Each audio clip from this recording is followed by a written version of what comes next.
Well, if ever there was a ghetto fix for something, I have it.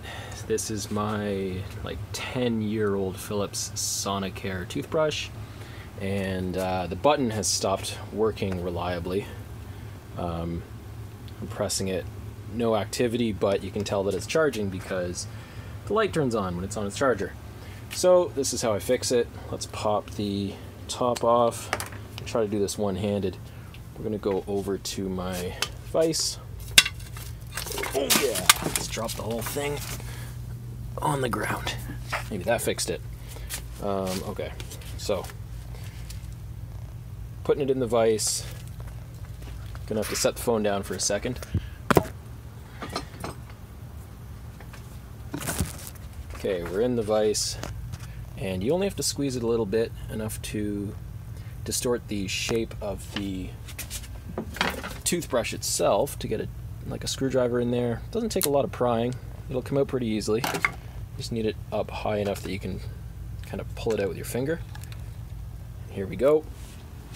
Got the lightsaber out. Let's put that there. And let's come back for our... Oh, that's the wrong way. Toothbrush. Doing this to my feet. Making a mess. Okay, so here's the fix.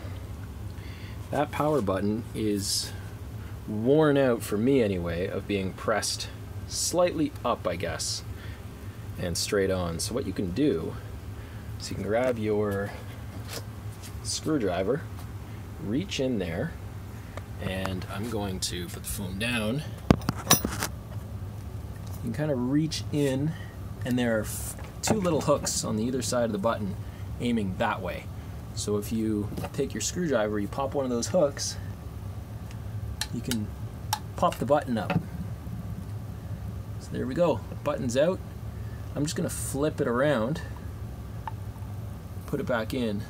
Actually, did that prematurely. We want to have the button upside down and in after we put the lightsaber back in. So lightsaber goes back in. There we go. Popped it back in all the way. Power button has a little power icon, so just make sure your power icon is upside down. We're going to stick that in. And now, because the button isn't used to being pushed from this angle, for me anyway, brush works again. So all I did was pop the button out, flip it upside down, and it works again. But, you know, it doesn't seat perfectly. You can see that it kind of sticks out a little bit, and you can feel that it's not perfectly seated in there. But you know what? For a 10-year-old toothbrush, getting a little more life out of it, this is a solid fix in my books.